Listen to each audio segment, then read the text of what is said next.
성부와 성자와 성령의 이름으로 아멘. 하늘과 땅을 만드시고 사람을 귀하게 지으신 하느님 아버지, 예수 그리스도를 저희에게 보내주시어 하느님을 아버지라 부르게 하시니 찬미 받으소서. 살아있고 힘이 있는 말씀으로 주님께서 친히 저희에게 사랑을 알려주시고 삶의 뜻을 깨우쳐 주시니 감사하나이다. 참으로 좋으신 하느님 아버지, 저희가 성경을 멀리하고 그 가르침을 알면서도 실행하지 못하였으니 성령의 능력으로 저희 영을 새롭게 하시어 성경을 가까이 하며 예수 그리스도와 이웃을 더욱 잘 알게 하여 주소서. 저희 구원을 간절히 바라시는 하느님 아버지, 저희가 성경을 생명의 말씀으로 받아들여 믿고 기도하고 살며 선포하게 하시고 언제나 예수 그리스도를 통하여 성령으로 하나 되어 아버지께 나아가게 하소서.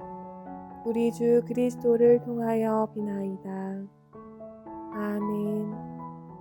성부와 성자와 성령의 이름으로 아멘. 참 예수님, 열린 성경 강좌 오신 여러분 환영합니다. 특히 오늘 이 공휴일인데 이렇게 와주셔서 더 감사합니다. 성경 우리 가톨릭 정경에는 구약 46권, 신약 27권, 총 73권의 책이 있죠. 그런데 그 성경의 인기라고 할까요? 선호도가 똑같지는 않습니다, 실제로. 그죠? 어떤 성경책 중에 어떤 책이 제일 좋아요? 좋은 책이 없어요? 욥기 좋죠. 예. 그런데 손이 이렇게 좀 덜 가는 책들도 있습니다. 읽기 어렵고. 사실 저도 마찬가지예요. 제가 이제 프랑스 유학을 갔을 때 이 전공을 뭘 할지를 정해야 됩니다. 그런데 아무래도 예수님의 행적과 말씀이 담겨 있는 복음서를 하고 싶죠. 그랬는데 제가 구약 성경을 하게 됐잖아요. 왜 그렇게 됐는가 하면은 학장 신부님이 이제 전공을 뭘 할 거냐 물었는데 저는 복음서를 하고 싶습니다 했더니 그럴 줄 알았다. 아시아 신부들은 구약 성경이 언어도 여러 가지를 해야 되고 또 많은 그 공부를 해야 되기 때문에 겁을 집어먹고 다 도망가더라 이런 거예요. 그 얘기를 듣는 순간 속에서 불길이 솟아오르면서 자존심이 너무 상하는 거야. 그래서 제가 뭐라고 아시아 교회의 자존심을 지켜야겠다는 마음으로 그렇다면 저는 구약하겠습니다. 이래서 구약을 하게 되었는데 사실 이 선호도가 있죠.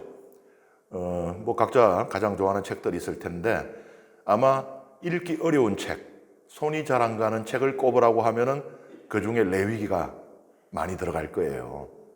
제도, 법, 제의 뭐 이런 것들이 계속 이어지니까 이게 뭐 읽으면서도 이게 무슨 의미인지도 잘 모르겠고 딱딱하고 뭐 일단 설화들이 없으니까 뭐 아브라함 이야기라든지 야곱 이야기 이런 거는 재밌는데 그래서 레위기가 아마 잘 읽히지 않는 것 같습니다.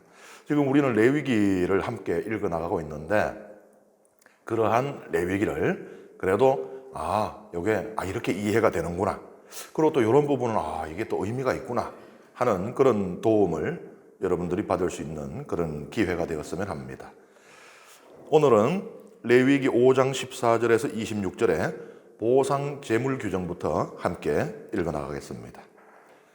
주님께서 모세에게 이르셨다. 누가 주님에게 봉헌된 것과 관련하여 실수로 죄를 지어 불충을 저질렀을 때에는 주님을 위한 보상 제물로 작은 가축 가운데에서 흠 없는 순양 한 마리를 가져와야 한다.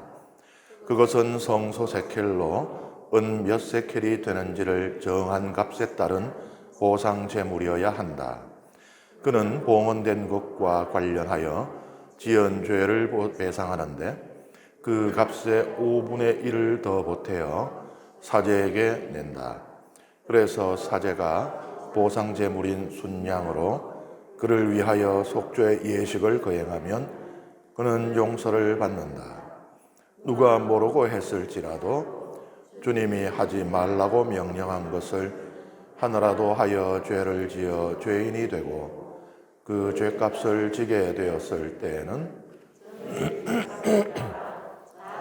가축 가운데에서 흠없는 순양 한 마리를 보상 제물로 사제에게 가져와야 한다. 그리하여 모르고 실수로 저지른 잘못 때문에 사제가 그를 위하여 속죄의 예식을 거행하면 그는 용서를 받는다. 이것은 보상 제물이다. 그는 정녕 주님에게 죄인이 되었던 것이다. 주님께서 모세에게 이르셨다. 누가 위탁물이나 담보물 또는 약탈물과 관련하여 동족을 속이거나 동족을 착취하여 주님에게 불충을 저질렀을 때 또는 분실물을 줍고서 거짓말을 하거나 사람이 하면 죄를 짓게 되는 온갖 일들 가운데 어느 한 가지에 대해 거짓으로 맹세하여 주님에게 불충을 저질렀을 때 그가 이렇게 죄를 지어 죄인이 되었을 때에는 자기가 약탈한 약탈물이나 착취한 착취물, 자기가 맡았던 위탁물이나 주운 분실물 또는 거짓으로 맹세한 물건을 돌려주어야 한다. 물건값의 5분의 1을 보태야 한다. 보상 제물을 바치는 날 혼인자에게 그것을 갚아야 한다. 그리고 그는 정해진 값에 따라 작은 가축 가운데에서 흠없는 순양 한 마리를 주님을 위한 보상 제물로 사제에게 가져와야 한다. 그래서 사제가 그를 위하여 주님 앞에서 속죄의 예식을 거행하면 그는 사람이 하면 죄가 되는 일들 가운데 하나라도 하여 지은 죄를 용서받는다. 지금 우리가 여러 종류의 제물을 살펴보고 있는데 다른 종교들, 고대에 존재하던 다른 종교들에도 그런 성격들의 제물들은 있는 것이에요. 그런데 이 보상 제물은 고대 근동의 다른 어떤 종교에서도 발견되지 않는 이스라엘 종교만의 아주 특별한 점입니다. 우리말 성경에 지금 여러분들 보시면은 보상 제물로 번역이 되어 있어요. 그런데 제 생각에는 꼭 맞는 번역이 아닌 것 같아요. 보상이라는 것의 그 단어의 의미를 찾아보면 적법한 행위를 했지만 그럼에도 불구하고 그 행위로 말미암아 다른 사람이 피해를 보거나 희생을 하게 된 경우 그 손실을 갚아주는 것이다. 이렇게 돼 있어요. 그러니까 보상은 나의 적법한 행위에서 파생된 의도치 않은 피해에 대한 이 갚음인 것이죠. 저는 지금 이 구절에서 말하고 있는 것이 보상보다는 배상 제물이 더 맞다라고 생각을 합니다. 배상은 불법적인 행위로 다른 사람에게 피해를 입혔을 때 갚아주는 것이에요. 지금 이 레위기의 이 구절들이 설명하고 있는 것은 적법한 행위가 아니고 불법한 행위로 발생한 피해를 말하고 있어요. 그래서 이 번역을 이렇게 보상 제물로 해놨지만 저는 그 우리말의 의미를 따를 때 배상 제물이 맞다라고 생각을 합니다. 하느님께 봉헌된 성물의 배상을 위한 제물로는 순양이 바쳐집니다. 흠없는 순양 한 마리. 여기 있죠. 성물을 이렇게 그 손상시키다든지 할 경우에 이 배상을 하게 되는데 성물에는 우리가 생각할 때는 성물 이러면은 우리 성당에서는 뭐 성작, 뭐 성합 이런 것들을 생각하잖아요. 성물방에 있는 거. 그런데 이 성물의 범위는 좀 넓습니다. 물론 성소 안에 있는 각종 기물들 있죠. 분향제단이라든지 떡상이라든지 이건 당연히 포함되고요. 그것뿐만 아니고 제사를 바칠 때 사제의 몫으로 돌아가는 고기의 부분들이 있잖아요. 그런 것도 성물로 여겨져요. 그리고 또 하느님께 봉헌한 동물이나 집, 땅, 11조 등의 세금도 이 성물로 여겨졌습니다. 그러니까는 이런 것들 가운데 어떤 것에 예를 들어 하나님께 바쳐진 동물인데 그걸 몰래 그냥 끌고 가서 잡아먹었다. 이런 것도 하나님의 성물을 이 훼손한 것에 대한 이 배상 제물의 대상이 되는 것입니다. 유다 여기 보면 이제 그냥 흠없는 순양 한 마리가 이 그 성물을 배상하는 제물인데 유다 전성에 따르면 좀 더 구체적인 조건이 적시되어 있습니다. 2세켈 이스라엘에서 지금도 사용되고 있는 화폐 단위죠. 2세켈 이상의 값어치가 있는 1년 이상 된 양이 이제 그 제물이 되는 것입니다. 그리고 이 그냥 성물을 훼손했으면 딱 그만큼의 값어치만 배상을 하는 것이 아니었어요. 은세켈로. 그러니까 세켈은요, 금세켈도 있었고, 음세켈도 있었고, 청동세켈도 있었어요. 왜냐하면은 세켈이라고 하는 것이 우리가 지금 생각하는 5,000원, 만원과 같은 화폐 단위가 아니었고, 세켈은 무게의 단위였습니다. 처음에는. 이제 금을 요만큼 달면은 요게 소 2마리 값을 한다. 그러다가 나중에 그냥 이 금 2세켈이 소 2마리에 해당하는 얼마 값어치 이런 식이 된 거예요. 그러니까 세켈은 청동도 무게를 달았고 은도 달았고 금도 달았으니까 다 있는데 그 중에서 가장 일반적으로 사용되는 것이 은입니다. 은세켈. 그리고 세켈이 이 일반적으로 시중에서 사용되는 세켈이 있고요. 성전에서 사용되는 세켈이 있고 왕궁에서 사용되는 세켈이 있어요. 이게 왜 이렇게 다르냐? 말하자면은 이게 무게가 조금씩 달라요. 그래서 어떤 세켈은 좀 가볍고 한 세켈이지만은 왕궁에서 쓰는 세켈하고 그냥 일반 시중에서 쓰는 세켈이 무게가 좀 달라요. 그래서 그 중에 이제 여기서 사용되는 것은 성소에서 사용되던 은세켈로 계산을 해서 손상시킨 것이 은 5세켈짜리의 뭐 어떤 성물이다 라고 하면은 거기다가 5분의 1, 한 세켈을 더 얹어서 그러니까 6세켈 어치를 이 배상을 해야 되는 것입니다. 성소에서 사용된 세켈이 무게가 제일 나갔어요. 그러니까 이 성전이 왕궁보다도 중요했던 겁니다. 그 다음에 이제 왕궁에서 사용되던 세켈, 그리고 일반적으로 사용하던 세켈이 제일 이제 무게가 작았습니다. 율법을 어겼을 때도 배상 제물을 바쳐야 합니다. 이것도 불법이잖아요. 율법을 어겼으니까 위법, 불법이잖아요. 이때도 순양 한 마리를 배상 제물로 바쳤습니다. 그 율법을 어기는 것은 어떤 거룩한 것을 손상시켰는가? 하느님의 주권을 손상시킨 겁니다. 하느님께서 정하신 법인데 그걸 안 지켰으니 하느님의 주권을 손상시켰으니 거기에 대한 배상을 해야 됐던 것입니다. 이때는 어떻게 하느냐? 값을 어떻게 매겨요? 하느님의 권위의 값이 얼마일까요? 없잖아요. 떡상 같으면 여기 들어간 뭐 금이 얼마고 이러면 이게 원가 계산이 가능한데 하느님의 주권은 그게 안 되잖아요. 그래서 어떻게 했느냐? 대사제가 배상금을 정해주거나 아니면 각자 양심대로. 그러니까 이거는 이제 사람의 양심을 믿는 거예요. 그래서 양심대로 바쳐라. 사실 우리 이 착한 교우들에게는 그게 제일 어려워요. 우리가 뭐 먹을래 이럴 때 아무거나 하라고 대답하는 그 이상으로 어려운 게 양심껏 바쳐. 그러니까 아이고 그러지 말고 대사제께서 정해 주십시오 라고 하는 거예요. 그러면 이제 대사제가 그러면 뭐 자네 형편도 내가 알고 하니까 뭐 5세켈 내게 이제 이래 할 수가 있는 것이고 각자 양심에 따라 하는 것은 물론 양심이 아주 그냥 고무줄처럼 철철 늘어나는 그런 양심이야 아이고 땡 잡았네 하고 하겠지만은 우리 선량한 이 신앙인들은 그럼 이걸 도대체 얼마나 바쳐야 되느냐 오히려 고민이 될 수 있겠죠.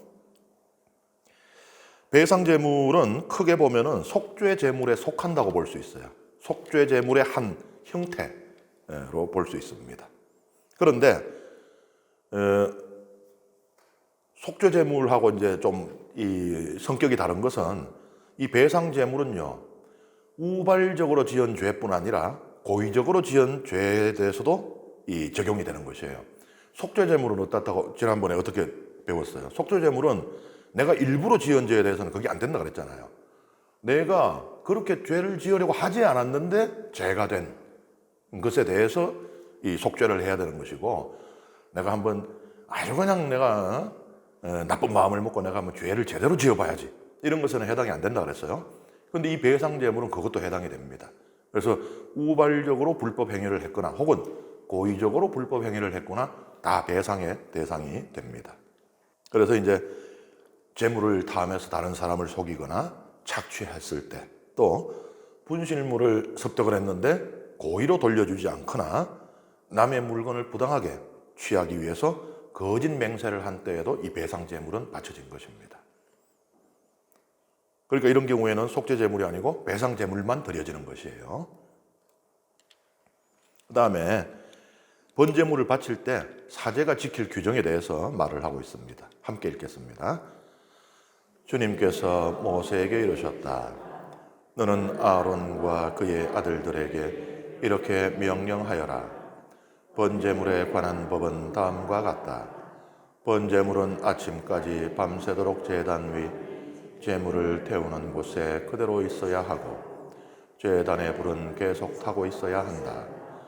사제는 아마포 옷을 입고 아내는 맨몸에 아마포 속바지를 입는다. 제단 위에서 번제물이 불에 타고 남은 재는 쳐서 제단 옆에 둔다. 그리고 그 옷들을 벗고 다른 옷으로 갈아입은 다음 그 재를 진영 밖 정결한 곳으로 내간다. 제단 위에 불은 계속 타고 있어야 하며 꺼져서는 안 된다. 사제는 아침마다 제단 위에 장작을 지펴 번제물을 그 위에 차려놓고 신교 제물의 국기름을 그 위에서 살라 바친다. 제단 위에서는 불이 꺼지지 않고 늘 타고 있어야 한다. 이것은 이제 번제물 규정에 부연되는 설명이라고 볼 수 있습니다. 이스라엘 공동체 전체를 위해서 번제를 드리거든요. 이것은 하루에 2번 바쳤습니다.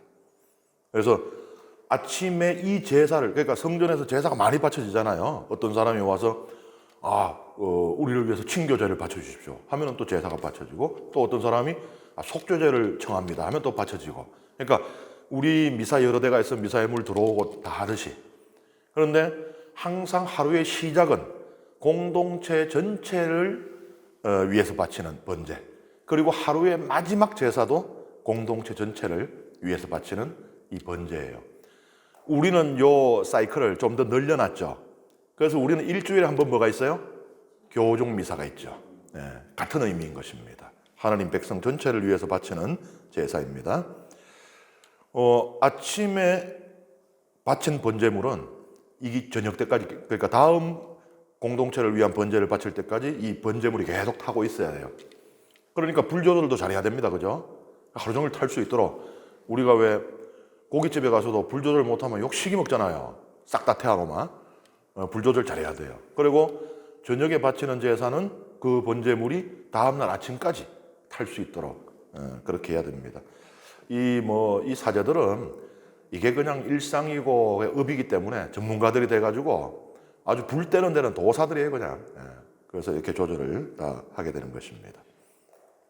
번제단에 불이 꺼지면 안 되고, 번제물의 기름이 장작에 똑 떨어지는 요거를 조절을 해가지고 요게 밤새 탈 수 있도록 조절하는 그런 실력입니다.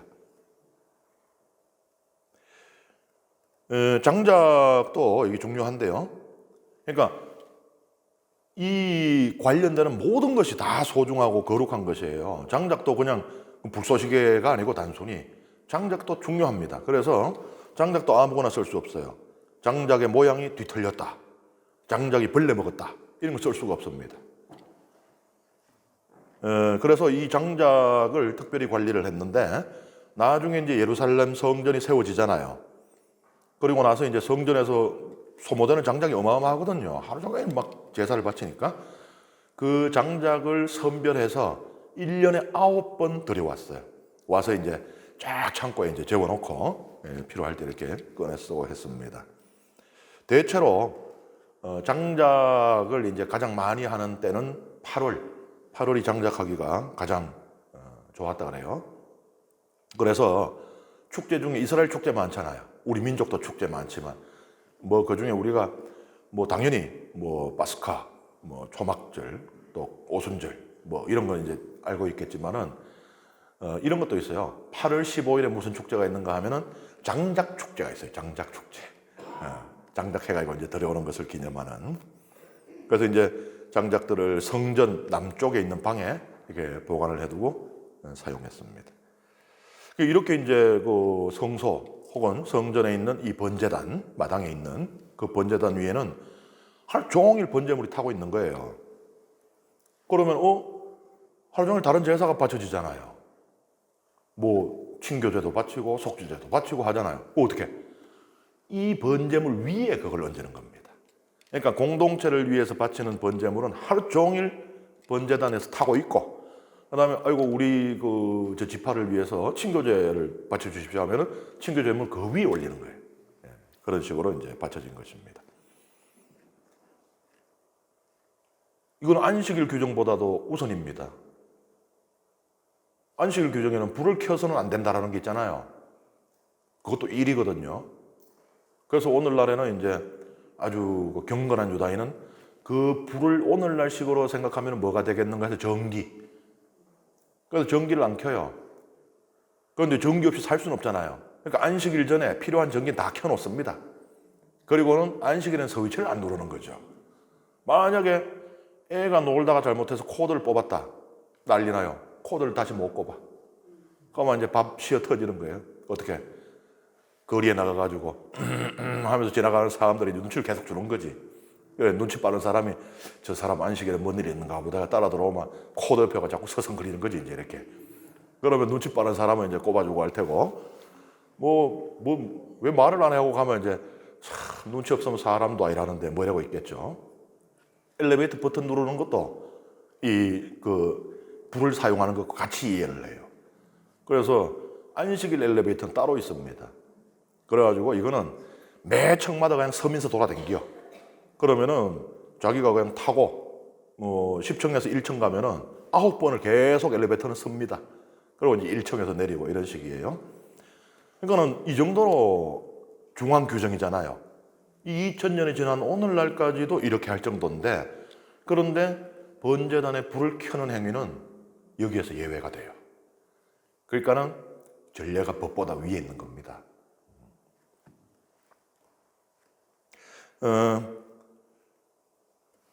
제단에서 이 죄를 퍼내야 되잖아요. 죄가 계속 쌓이잖아요. 그 죄를 퍼낼 때도 잘 퍼야 돼요. 죄 퍼내다가 이 장작에 있는 불 꺼뜨리면 안 되거든요. 그러니까는 죄를 퍼낼 때도 불은 타고 있어야 돼요. 안 꺼져요. 광야를 40년 동안 방랑했잖아요. 그런데 40년 동안 광야에서 불이 꺼진 적이 한 번도 없다라고 전해요. 섰을 때야 성소, 성막 설치하고 해가 하지만은 이동할 때는 어떻게? 향로가 그 역할이에요.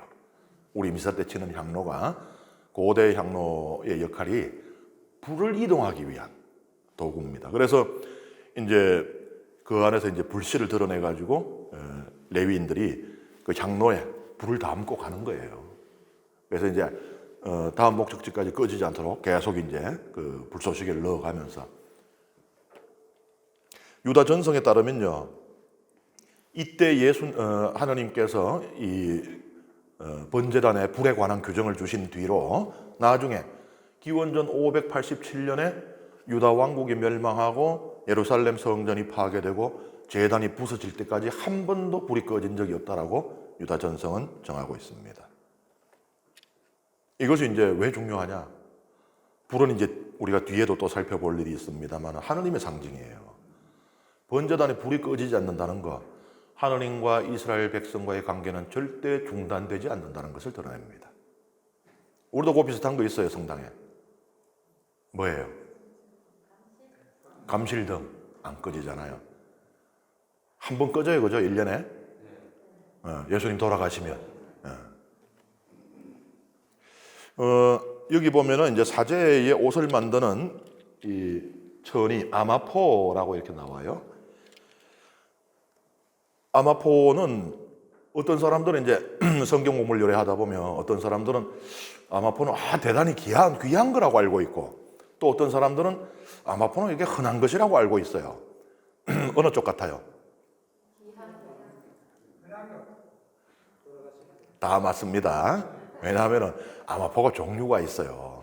그래서 아주 가늘게 곱게 짰는 아마포는 정말 귀한 거예요. 오죽하면은 이 왕들, 이집트 파라오나 로마 황제 이런 사람들의 이제 의복을 만들었고, 그 다음에 이 유다 전성에는 천사들이 옷을 입고 나오잖아요, 그죠? 사실은 옷 안 입는데 천사가 날개가 세 쌍에 6개예요. 왜 그런가 하면 전통적으로 요새야 이제 그냥 배불뚝이 어린 애기 하나가 이제 홀딱 벗고 이렇게 돌아다니지만은 전통적으로 이제 그리워왔던 교회 예술들을 보면은 날개가 세 쌍이에요. 그것이 이제 왜 그런가 하면은 천사가 홀랑 벗었어요. 그래서 하느님 앞에서 알몸뚱이로 돌아다니면 안 되니까 한 쌍의 날개는 아래를 가리고 한 쌍의 날개로는 상 부분은 이제 얼굴까지 가리고 한 쌍으로는 날아다녀야 되잖아요. 안 날으면 천사가 아니니까. 날개 있는 천사가 되면 안 되니까. 그런데 이제 나중에는 천사도 옷을 입고 있다라고. 그래서 이제 그림을 보면 이제 천사들이, 그러니까 옛날 그림들 또 이제 신비주의나 이런 데 보면은 천사 그림이라고 이렇게 돼 있는데 내가 처음 보는 천사예요.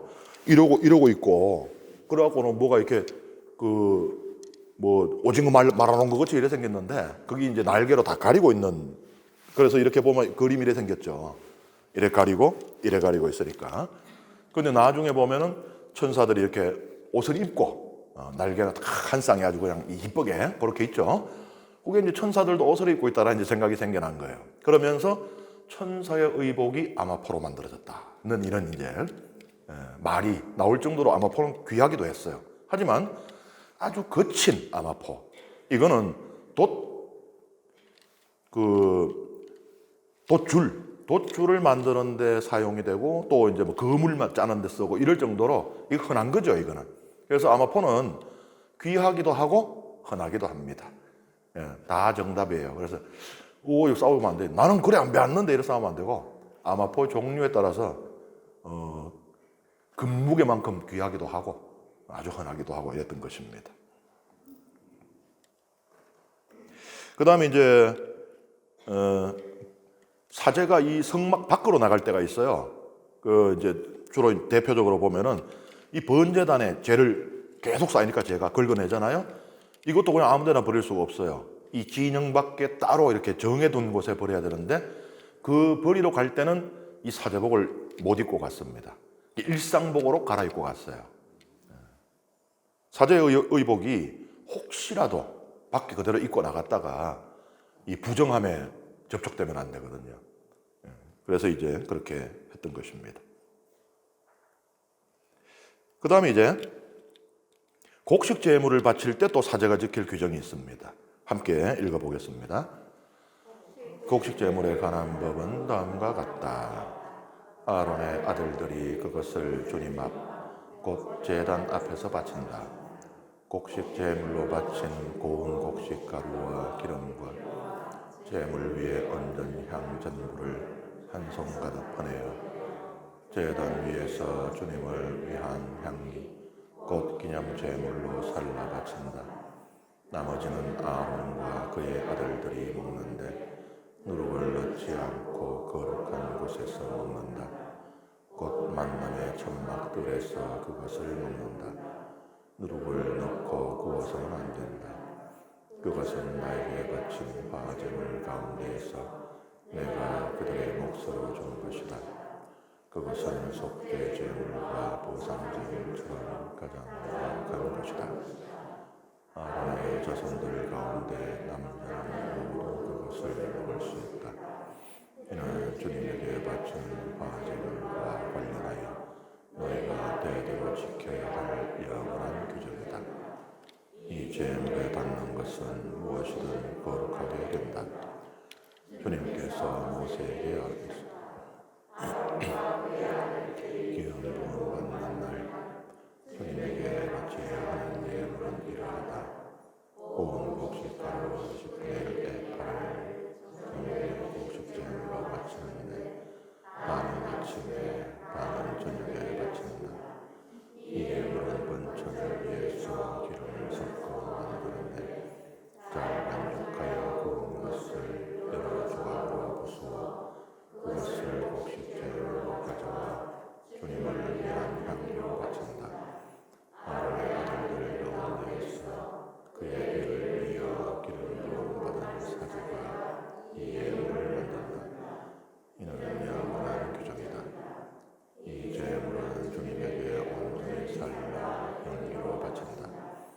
사제의 모든 곡식 제물은 온전히 바쳐야 한다. 누구도 그것을 먹어서는 안 된다. 요거는 이제 우리가 앞에서 살펴본 곡식 제물 규정에 부연된 설명입니다. 곡식 제물은 일부는 하느님께 바칩니다. 사실 소량을 바쳐요, 하느님께는. 그리고 나머지, 대부분이죠. 나머지는 사제와 그 사제직을 이어받을 아들들의 몫이 됩니다. 이 곡식은 하느님께 바쳐진 거룩한 것이잖아요. 그렇기 때문에 누룩을 넣어서는 안 됩니다, 여기는. 그러니까 성경에는 누룩이 이렇게 부정적으로 100% 그렇다고 볼 수는 없습니다만은 부정적으로 이렇게 묘사되는 경우들이 많죠. 신약에도 그렇잖아요. 헤로데의 누룩을 조심하여라. 왜냐하면 바꾸는 거, 이게 상하는 거, 부패되는 거 이렇게 이제 생각을 한 거예요. 그래서 이제 누룩을 넣으면 안 되고 먹는 것도 그냥 이렇게 잡스러운 곳에서 먹으면 안 됩니다. 거룩한 곳인 성막의 마당에서 먹어야 되는 것이에요. 여기 보면 이제 텔 아라드라고 하는 이 텔이라는 것은 이스라엘 보면 뭐 텔이 많아요. 텔아비브 뭐 이런 거. 텔은 언덕이란 뜻인데 그냥 이제 자연적인 언덕이 아니고 이 하나의 문명이 성하고 쇠하고 사라지잖아요. 그러면은 시간이 나중에 지나면 그 위에 또 문명이 세워져요. 왜냐하면은 사람 눈이 똑같아요. 우리도 보면은 계속 이 옛날부터 도시가 생기던데 또 생기고 하는 게 이 배산 임수 뭐 이런 거 따져보면 여기거든요. 그러면 나중에 또 딴 사람들이 와갖고 도시를 지어도 맨 거기 지어요. 그러니까는 유적청이 하나 있을 거 아니에요. 그 위에 막 흙이 쌓이고 이래가 그냥 이제 뭐 황량한 들판처럼 되어 있을지라도 여긴 지금 유적이 있잖아요. 그 위에 또 문명을 세웁니다. 그리고 또 이게 또 언젠가는 쇠하고 사라지잖아요. 그러면 또 이 세월의 풍파에 이게 부서지고 무너져 내리고 이 흙이 날아오고 그 위에 또 뭐 씨앗이 생겨면 또 그냥 들판이 될 거 아니에요. 이게 쌓이고 하면 어떻게 돼요? 언덕이 될 거 아니에요. 그것을 텔이라고 해요. 그래서 이것은 고고학적인 언덕을 가리키는 말입니다. 그래서 텔이 붙은 데는 다 여러 문명이 존재했던. 그 중에 이제 이 아라드도 제가 실제로 가봤는데 경주 가면 우리 왜 왕릉들 있잖아요. 그것처럼 비슷하게 이렇게 크게 뿡긋하게 이렇게 돼 있어요. 거기 올라가면은 이 고대 유적이 하나 있는데 텔 아라드 이 신전이라 그래가지고 이거는 그 예루살렘 성전보다도 더 오래된 신전이거든요. 여기 이제 보면은 마당이 두 구역으로 돼 있어요. 이렇게 이쪽하고 이쪽이 구분되죠. 지금 이렇게 나눠지잖아요, 그죠? 이걸로 인해 갖고 이쪽하고 이쪽이 구분되잖아요. 추정하기로 이쪽에 있는 마당이 아마 이 사제들이 식사를 하던 공간, 거룩한 곳이었을 것이라고 그렇게 이제 우리가 추정을 합니다. 이렇게 이제 곡식 제물은 일반적으로 사제들의 생계를 위해서 돌아가는 경우가 많았어요. 그렇지만은 이 사제가 성별될 때, 그러니까 사제 서품 받을 때 바쳐지는 곡식 제물은 사제에게 돌아가지 않고 모두 하나님께 바쳐졌습니다. 랍비들에 따르면은 이 제사는 이 사제 서품식이 7일이거든요. 7일의 서품식이 끝난 후에 이제 8일째 되는 날에 하나님께 이 제사를 바쳤다라고 합니다. 그런데 뒤에 보면 이제 아시겠지만은 아론과 그의 아들들이 실제로 사제 서품을 받게 되잖아요. 8장에서.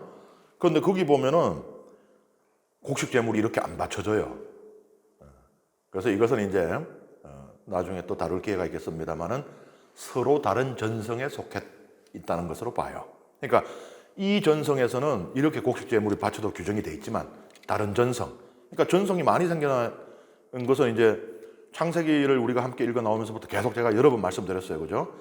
남쪽 유다에서도 전성이 생겨났을 거고, 북쪽 이스라엘에서도 전성이 생겨났을 거고, 사제들을 중심으로도 전성이 생겨났을 거고, 신명기의 가르침을 따르는 이들에 의해서도 전성이 생겨났을 거고, 그 이외에 여기서 또 파생돼 나온 다른 가지치는 전성들도 있었을 것이고, 그래서 어디에 속하느냐가 이런 차이를 가져온 것으로 보여집니다. 그 다음에 이제 속죄 제물을 바칠 때도 또 부연 설명이 있어요. 함께 읽어보겠습니다. 주님께서 모세에게 이르셨다. 아론과 그의 아들들에게 이렇게 일러라. 속죄 제물에 관한 법은 다음과 같다. 속죄 제물은 번제물을 잡는 곧 주님 앞에서 잡는다. 이 제물은 가장 거룩한 것이다. 속죄 제물을 바치는 사제가 그것을 먹는데 거룩한 곧 만남의 천막들에서 먹는다. 그 고기에 닿는 것은 다 거룩하게 된다. 그 피가 옷에 튀었을 때는 피가 튄 데를 거룩한 곳에서 빨아야 한다. 그 제물을 삶은 옹기 그릇은 깨뜨려야 한다. 청동 그릇에 삶았으면 문질러 닦고 물로 헹구어야 한다. 사제 집안의 남자는 모두 그 제물을 먹을 수 있다. 그것은 가장 거룩한 것이다. 그러나 성소에서 속죄의 예식을 거행하려고 제물의 피를 만남의 천막 안으로 가져갔으면 그 제물은 어떤 것이든 먹지 못한다. 그것은 불에 태워야 한다. 20절에 보면은 거룩한 속죄 제물에 닿는 것도 다 거룩하게 된다 이렇게 돼 있어요. 그런데 이제 많은 학자들은 이것을 물건에만 적용이 된다. 그러니까 거룩한 물건에 닿는 물건은 거룩하게 되지만 사람은 아니다. 그러니까 내가 성물을 만졌다고 해서 내가 거룩해지지는 않는다. 이렇게 이제 보고 있습니다. 그런데 그러니까 이 거룩한 성물이 있고 그 성물과 접촉한 물건이 거룩해졌잖아요. 그러면 이거를 어떻게 대할 것 같아요? 막 아주 좋게 귀하게 이렇게 할 것 같은데 다루는 걸 보면은 부정한 것하고 똑같이 다뤄요. 거룩해진 물건을 부정해진 물건하고 똑같이 다룹니다. 그 이유가 뭐냐? 여기에 보면 사제의복. 사제의복은 물건이잖아요, 그죠? 그런데 여기에 속죄 제물에 희생 제물에 피가 튀면은 이 의복이 거룩해집니다. 그 거룩한 물건에 접촉을 했으니까. 그런데 빡빡 빨아내야 돼요. 첫 번째 이유는요. 첫 번째, 이 피가 생명의 상징이거든요. 피 없으면 빠져나가면 죽으니까. 그런데 하느님의 거신, 이 생명을 내 옷에 묻히고 있는 것이 불경한 일로 여겨졌으리라고 생각을 하고요. 그 다음에 사제 의복은 밖으로 나갈 수가 있잖아요. 물론 일반적으로는 성막 밖으로 나가지 않습니다. 하지만 나갈 수가 있어요. 근데 이 거룩한 생명의 상징이고 또 거룩하게 된 이 사제 의복을, 피가 묻은 사제 의복을 균형 밖에 그냥 막 부정한 것과 오염된 것들이 있는 그곳으로 가지고 나갈 수가 없다. 그래서 사제 의복에 이 거룩한 피가 묻었을 경우에 와, 내 의복이 거룩해지다니 와 기쁘다가 아니고 얼른 씻어내야 되는 그런 이유가 있습니다. 그 다음에 사제 몫으로 바쳐진 고기, 이것도 제물이니까 거룩한 거잖아요.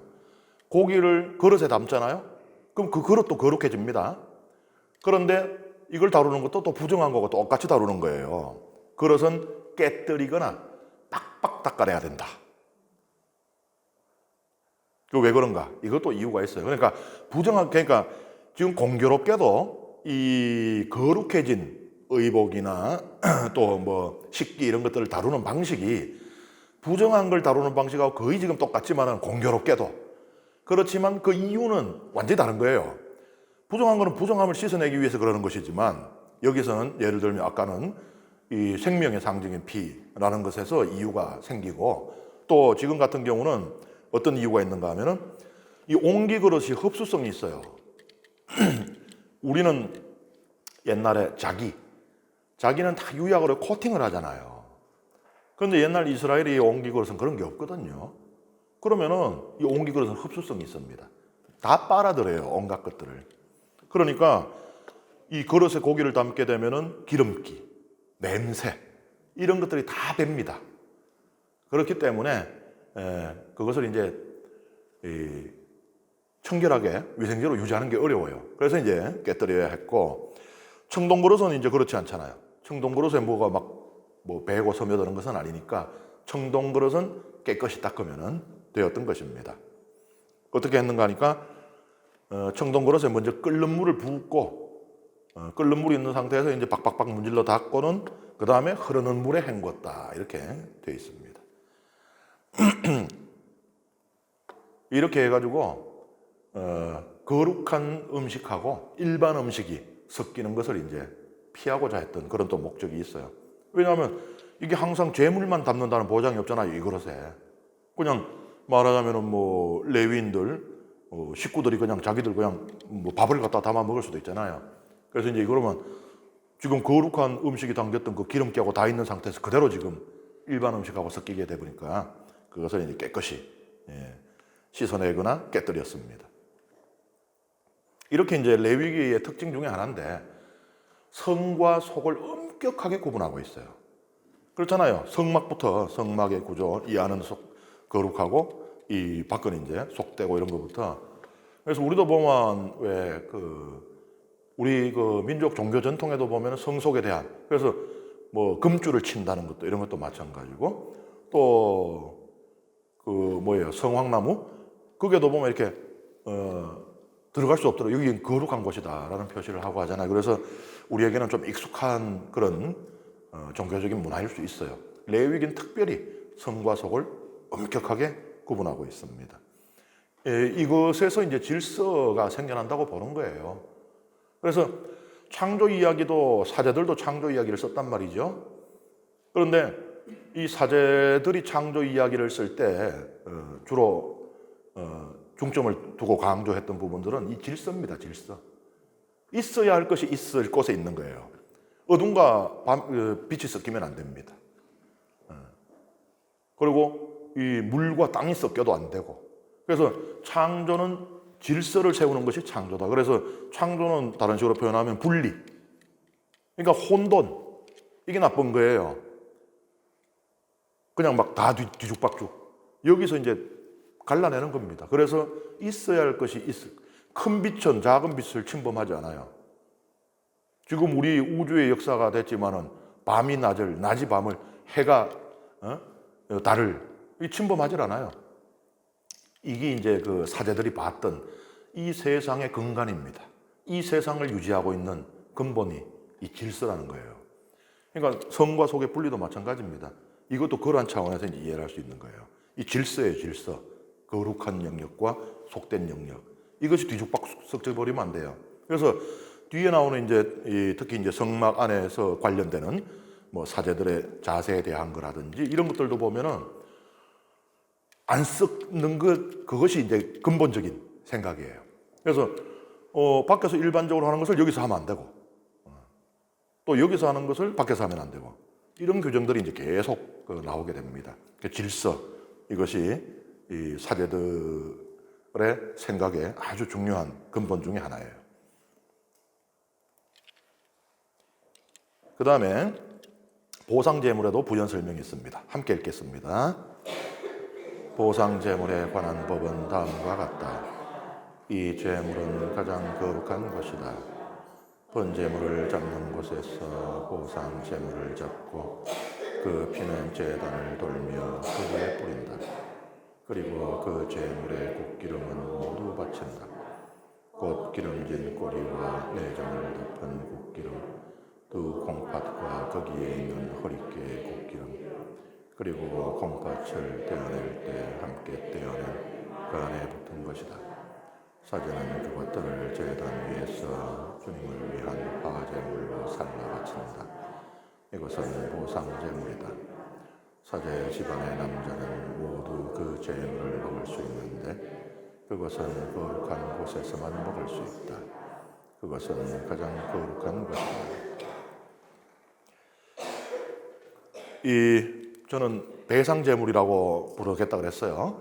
이 배상제물을 바치는 것은 한 개를 제외하고는 속죄제물을 바치는 것과 똑같습니다. 한 개의 다른 것이 뭔가 하면은 피를 처리하는 방법이 달라요. 속죄제물의 피는 어떻게 해요? 성소 휘장에 뿌리고 분향제단이나 또 번제단에 뿔에 바른 다음에 나머지는 번제단 밑에 쏟아버립니다. 그런데 배상 제물의 피는 그렇게 하잖아요. 그냥 번제단에 그냥 다 뿌려요. 그러니까는 훨씬 단순하죠. 속죄 제물에서 피를 처리하는 것은 막 복잡해요. 근데 배상 제물은 아주 단순합니다. 여기 보면 이제 키드론 골짜기 예루살렘 성전 이 옆에 있는 그 골짜기인데요. 요 사진을 제가 왜 띄웠는가 하면은 성전이 이제 생기면은 어마어마한 양의 제사가 바쳐지잖아요. 피가 얼마나 많이 흘렀겠어요.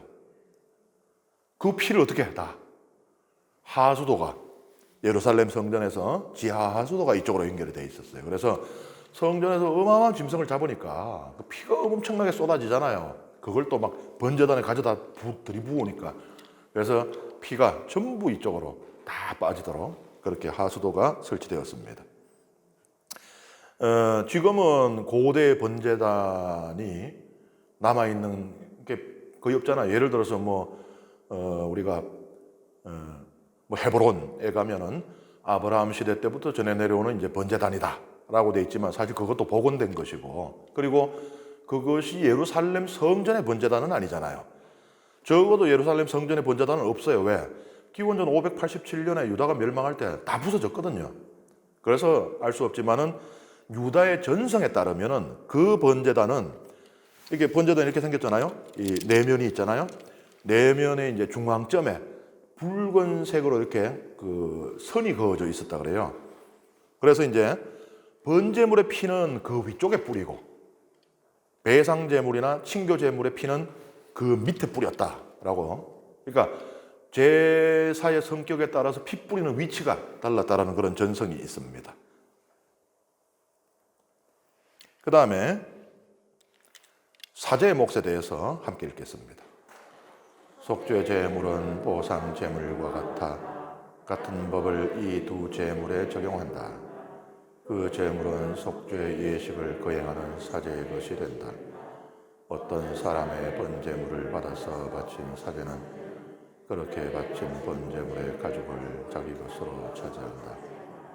가마에 구운 곡식 제물, 냄비나 번철에서 만든 제물들은 모두 그것을 바친 사제의 것이 된다.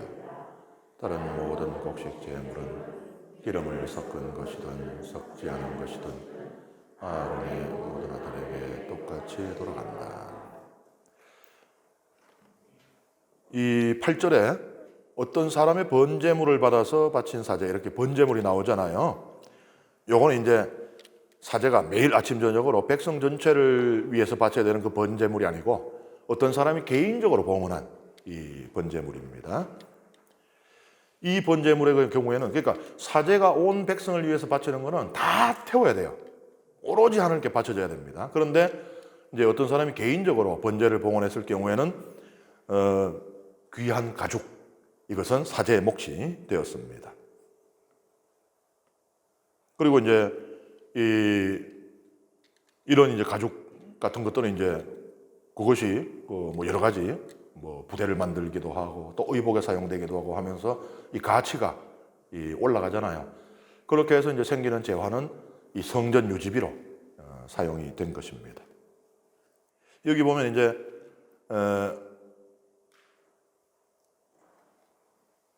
미사예물 공유화가 여기 나와요. 그러니까 이제 요리한 곡식 제물은 따로 나와요. 그러니까 여기 보면은 가마에 구운 곡식 제물, 냄비나 번천에서 이게 이제 요리한 음식이라는 소리예요. 그러니까 이제 이 튀긴 과자라든지 아니면 우리 이렇게 그냥 구운 금빵 같은 거 그런 식으로 이제 요리한 곡식 제물은 이건 얼마 안 돼요. 요리해서 바치는 거는 그러니까 곡식 제물을 예를 들어서 한 가마를 갖고 왔다. 이걸 다 앉아서 하루 종일 그걸 붙이고 앉아 있는 게 아니고 이 소량을 이렇게 해서 봉헌합니다. 그러니까는 얼마 안 돼. 그거는 이제 하나님께 한 줌 바치고 나머지는 그 봉헌한 사제의 것이 돼요. 그렇지만 이제 요리하지 않은 거 있잖아요, 그죠? 그러니까 한 가마에서 요만큼 보냈으니까 이만큼 남았을 거 아니에요. 그 다음에 할 수 없는 포도나 무화과 이런 것들 있잖아요. 이런 거는 모든 사제가 똑같이 나눴어요. 그러니까 미사예물을 공유한 거예요. 미사임을 내가 받았으니 내 혼자 쓰겠다가 아니고, 그러니까 미사임을 공유화의 유래를 여기서 찾을 수가 있어요. 예, 이번 시간 강의는 여기서 마치겠습니다.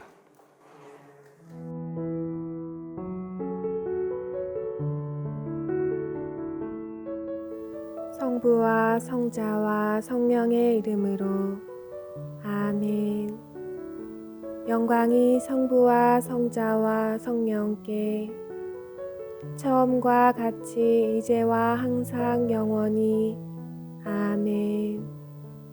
성부와 성자와 성령의 이름으로 아멘.